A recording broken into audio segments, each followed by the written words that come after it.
With the Lucky Land Slots, you can get lucky just about anywhere. This is your captain speaking. We've got clear runway and the weather's fine, but we're just going to circle up here a while and get lucky.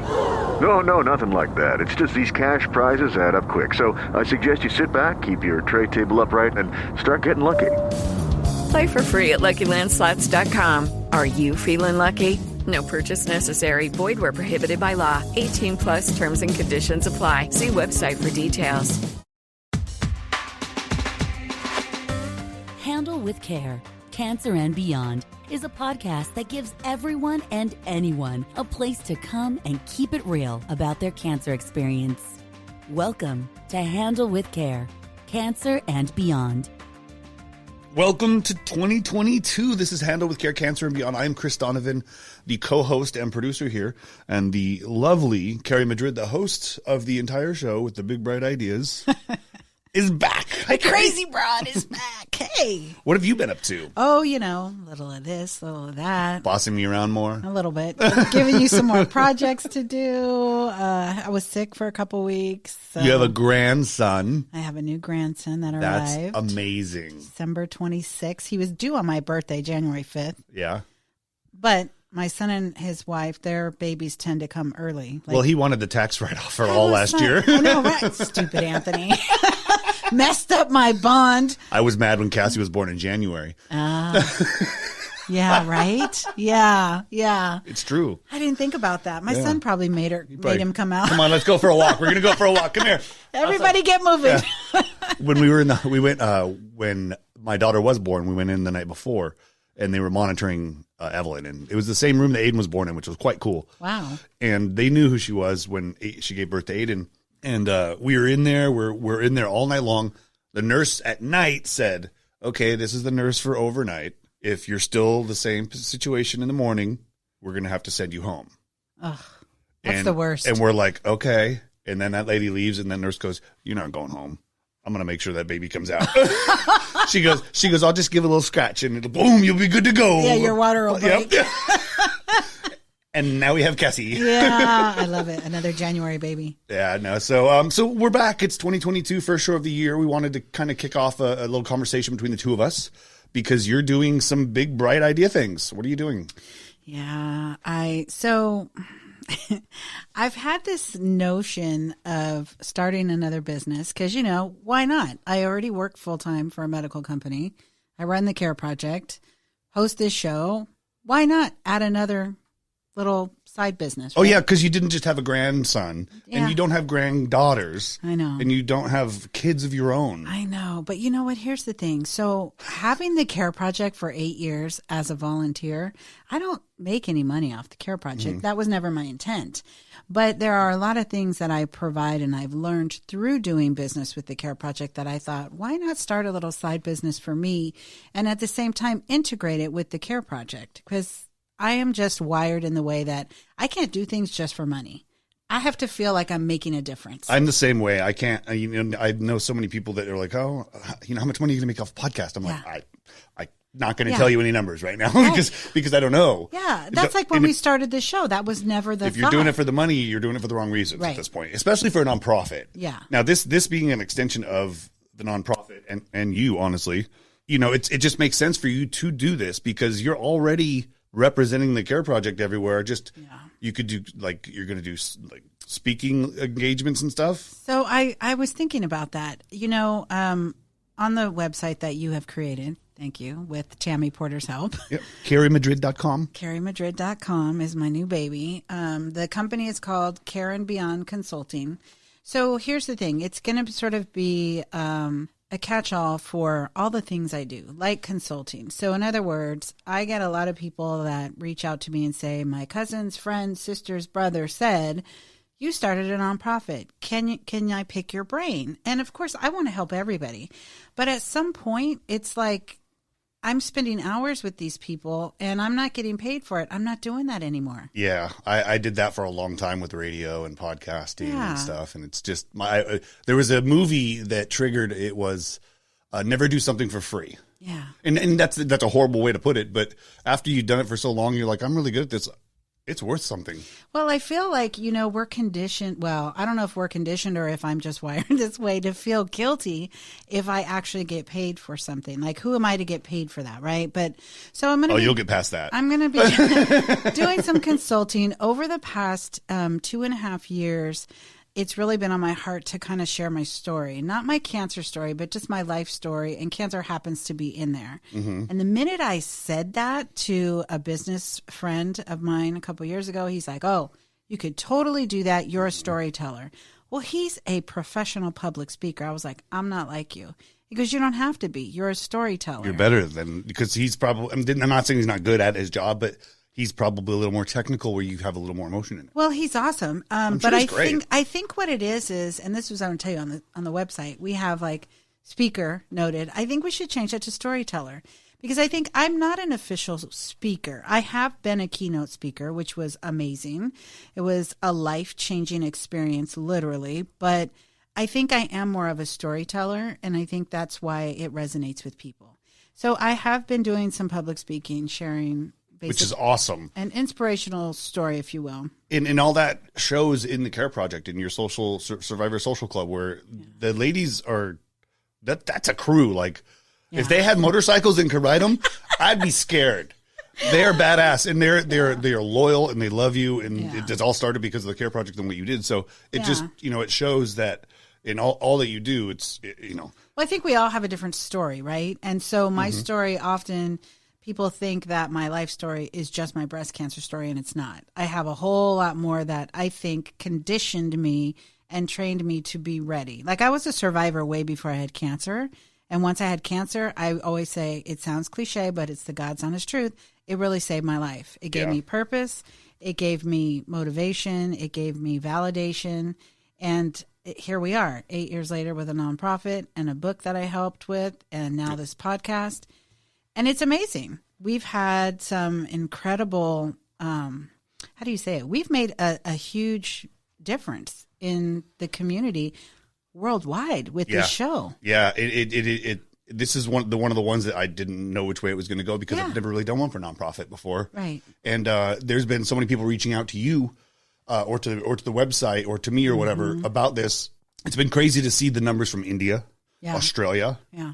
But it's just the plethora of people that you had on, and the uniqueness of each of them. Yeah. It's just, it covers so many different facets of life, and breast cancer, mental health. We had no idea. We had no idea how this was going to go, right? We just thought, well, we'll maybe share some stories of survivors and this and that, and get some medical professionals on. But then it's morphed into a lot of mental health, because that is a space in Cancerland that is really lacking. Is that survivorship part and that trauma that is, brought on with a diagnosis, let alone if you have complications or a life-threatening, And then after that's all said and done, and let's say you do actually have the best case scenario come through, and you have like no signs of cancer, then your brain just messes with you more. Yeah. You're like, okay, it just left? Yeah. Why? What's going on? Well, you have a job when you're going through cancer treatments or any chronic illness, and you have a job to go to this appointment and that appointment and do this scan and that treatment, and then it stops and you're told to rest and go home and, hey, we'll follow up in 6 months. You go from being in go mode and trying to think you're being proactive and doing something to doing nothing. TikTok. And then, TikTok, exactly. And then every headache you get, you think, has I gone to my brain? All the things. So mental health is lacking. What is also lacking is the last part of my new business is death and dying conversations, right? What do they call that? What's the word? What's the verbiage? Well, so I'm actually in training right now to be a certified end-of-life doula. That's the word. Yeah. Doula. So just like you have birth doulas that help the mother and the parents prepare for birth and go through that. It used to be midwife, right? Is that what those were? Yeah. Okay. So there is death doulas. I don't particularly like that phrase, only because I think it's scary to people, because people already don't want to talk about death and dying, and yet we're all going to die at some point. Yeah. Whether you're terminally ill or chronically ill with some life-threatening disease or not, we're all going to die, and we really need to have our shit together. Yeah. We prepare for a birth. We go out, we get a crib, we do all do. the things. Well, sometimes you in do. theory we do. But you know what I'm saying? Like, we prepare ourselves for that, right? But Yeah. we don't talk about death and dying. So, like, we've talked about estate planning on our show. Yeah, I mean, yeah. I had done some other podcasts about finances, and people like, put your house in this person's name, but get this kind of filing and put a pink form and all. So I've heard that, and it's super like confusing and just stressful. Yeah.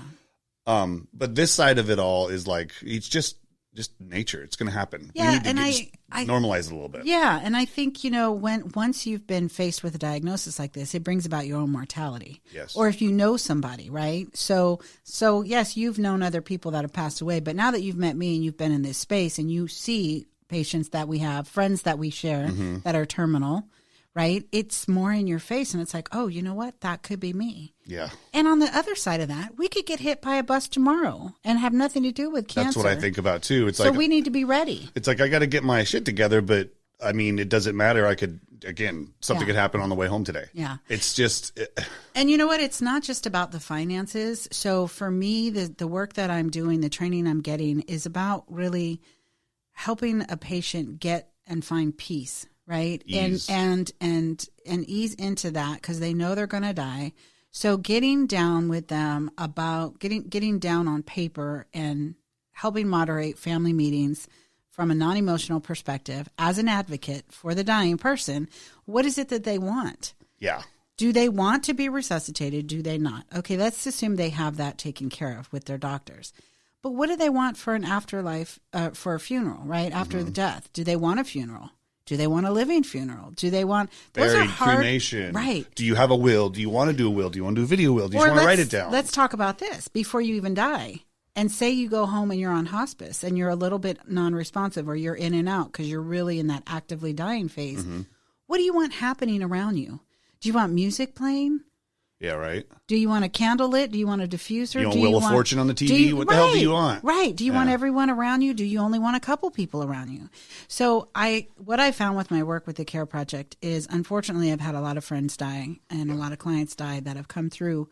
And I have realized over the last couple of years, I am actually better dealing with patients that are facing death than I am with the newly diagnosed.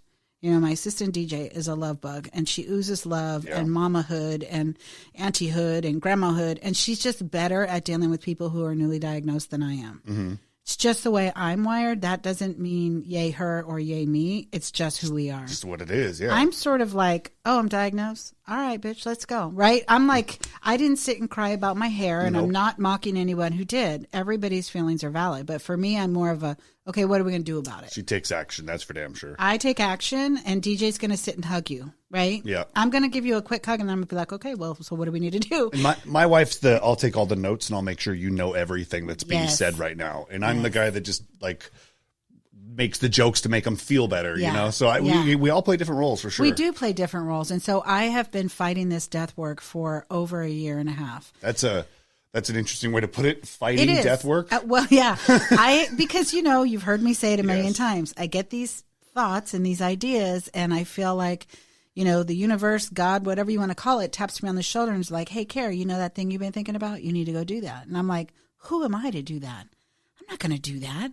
And then I get like slapped upside the head, like, hey, didn't I tell you to go do that? And I'm like, hey, come on, man. Right. I remember when the podcast was that way. Yeah, and I was like, I can't do one more thing. Like, seriously, I can't do one more thing. And Yeah, but then, look at this cool room. I know. I love this room. I could do everything in this room. Well, you're going to have to do, you wouldn't have, I don't know how that stuff works at the dwella.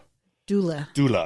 Why do I say dwella? So I will be a certified end-of-life doula or a care doula because that's the title I'll have after I'm done and certified. But what you do is you're hired by the family to go out and do various work with the patient. So you're kind of a patient advocate, but you also might just be giving respite care. So say you're kind of like their assistant. Well, I mean, there's a lot of different things you course. can do. So you can help arrange all the arrangements.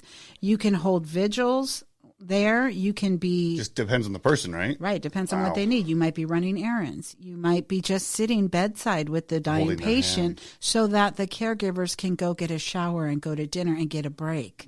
Right. So there's all different things. For me, I think what it is I find extreme fulfillment helping the patients find a peace about it, making peace with the fact that they're going to die. And you accidentally found this out, right? Yeah.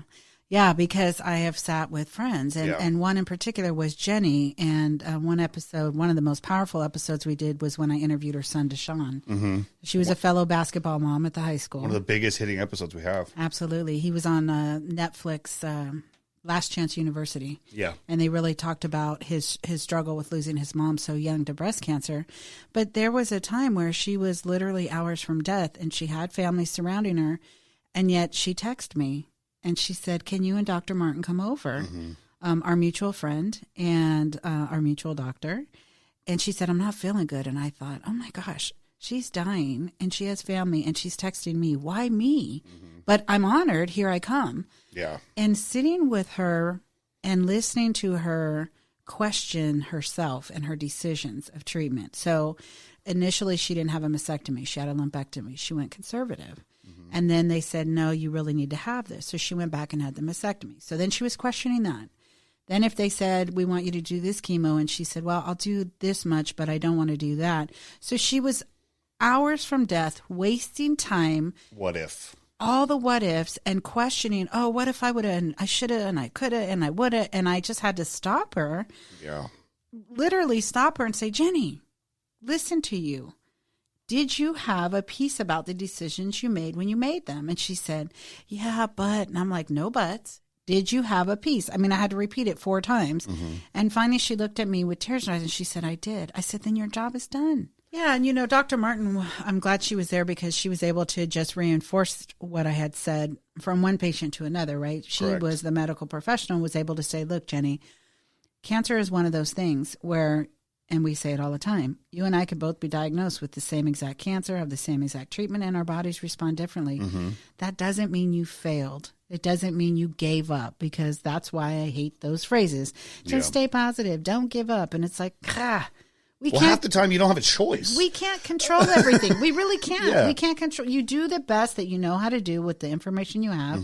The rest is out of your hands. And so by the time we left there, she finally was at peace with her decisions. She had shifted gears in her mind, and I think she knew she was about to die. And we got Deshaun home in time, but it was just like when we left there, Dr. Martin said to me, when you started the CARE project, because she's been with me from the beginning, she said, you never had this in mind, huh? You didn't think this was going to be a part of it, did you? And I was like, no. And I was really shook. And in part because it was a personal friend. Yeah. And I knew Deshaun was going to be parentless at this point. But at the same time, it was very fulfilling knowing that, and humbling, knowing that somebody called on me for some sort of comfort. Yeah. On their dying bed. That's incredible. I saw my grandmother in hospice on her deathbed, basically. She was laying there, wasn't able to talk, just breathing a little bit, and my grandpa just sat down next to her, put his head next to hers, and started just whispering her, talking to her, and saying, "Hey, it's okay. Yeah, it's okay. You can. It's fine. You've done great. Yeah. Look at all your kids and grandkids. You've done great." And then she passed away within an hour. Oh man, that would hurt. It's that supportive. So imagine there's families where they don't have a lot of people to help relieve them or anyone. Yeah. And we've had several patients come through the CARE project that literally don't have anyone. And so I will be certified. I will be trained. I will have a lifetime mentor in Deanna Cochran, who's the owner of the school, and she'll be on our show soon. She's a hospice nurse. Awesome. And so, and I will I've already made a network of other end-of-life doulas in Southern California to lean on. Great. So I have questions when after you go through all of it, because I know that there's the technical parts like the wills and the physical people there and stuff, but there's a lot of stuff that I probably don't know about the emotional side and stuff I'm curious about. Well, yeah. So I just hope to be a companion to the dying patient, really. Which you are now. I am already doing that for lot. patients here at the CARE Project. So it will be something that I will offer for free through the CARE Project to our clients, and then I will be for hire outside of the CARE Project. Yeah. Well, I mean, you've started something pretty amazing here, and I've met some phenomenally impressive people. Yeah. I mean, just heart and mind all the way through there. just the people associated with care projects, great. So Yeah. I know that, I know your goal ultimately is to make enough money to pay someone to handle it so you can step on over here and be Right. Carrie Madrid. Right. Which is what we're starting for. Working on it. Yeah. Correct. Yeah. And you've created enough camaraderie between everybody here that it's going to be in great hands Yeah. when it does happen. And I hope so. The goal. Yeah. We need a grant writer. We need someone that has passion, that can come in and really want to take the care project to a greater scale in terms of financially, so that we can pay people to run it and help people on a larger scale, if you will. And I'm helping every day. I'm going to go buy my lottery tickets on the way home. You're the best. You keep saying, when are we going to win the lottery? I know. When are we going to win the lottery so we can quit our job? And not just 1 million. That's Yeah. all. That'd be plenty. Yeah, I don't want to step entirely away from the care project, but I don't want to be never will. responsible entirely. I would like to enjoy my grandkids. I would like to do other stuff for me. I have a full-time job, and I'll keep that. That's what pays the bills and gives me benefits. But it's I learned now that I've created the care project, like, oh, I'm a business owner. Oh, yeah. I can do it. You could start another one. I might You need some just did. help, but Hey, but you've got great people surrounding you everywhere, Yeah. so that's why you've done so well. Yeah. You always Thank you. keep the good people around you. Thank you. So Like I'm me. looking forward to this season. Yes, I'm excited. We've got some shows lined up. JJ, JJ you want Singleton. to elaborate on who that is? So I somehow connected with Danny Riggs first, I think, and they are both different. I forget. One of them had colon cancer, and the other one, Another type. I forget. Anyways, there is a group called Man Up to Cancer, started by Trevor Maxwell, who I'm actually meeting with next week and hope to have him on the show soon. He has his own podcast also called Man Up to Cancer. And they've created this forum for men that have been diagnosed with any form of cancer to get together and to support each other. They have a Facebook group, but they also sometimes sit around and just BS, and Like just the Survivor Social Club. Just yeah, like our Survivor Social Club. And so we got to somehow, one of them reached out to me, I think it was Danny, through TikTok. And he said, I'd love to talk to you. And I said, come be on the show. So he was an awesome interview. And then we talked with JJ Singleton, who ripped my heart out. In the best way possible. Just telling a story. Just telling his story. He's a metastatic stage 4 patient that went through a clinical trial that helped get that drug FDA approved, and he's still living. Yeah, he's living past the time they told him. Way years past, which gives so much hope. So him, and then who else do we have? Pat Washburn. Pat Washburn, yeah. Those are all recorded right now, recorded over the last month or so. We took January off so we could focus on getting Carrie's website up. So go check that out, carriemadrid.com. If you need a website built, go to thisisfunner.com and get a hold of me. I'll help you. You want a podcast, you want a website, you want a logo, talk to Chris at thisisfunner.com. You're the man. I try to do what I can, and that's everything. That's just what I do. But you're good at it. Thank you. Yeah. So thecareprojectinc.org is the website to go to support the Care Project. If you think of anyone that would be great guests for this podcast, hit us up. You know how to reach us. Yep. And your new Instagram, right? Do you have a new Instagram?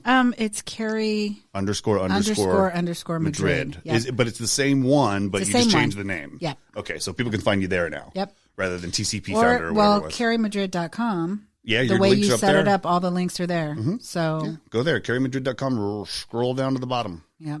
Okay. All right. All right, let's get out of here. Let's go. Thank you for listening to Handle with Care, Cancer and Beyond. Please let us know what you think of the show by leaving a rating and review. And don't forget to share it with a friend.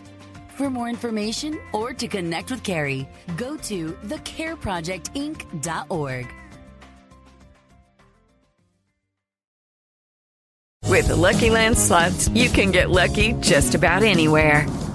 This is your captain speaking. We've got clear runway and the weather's fine, but we're just going to circle up here a while and get lucky. No, nothing like that. It's just these cash prizes add up quick. So I suggest you sit back, keep your tray table upright, and start getting lucky.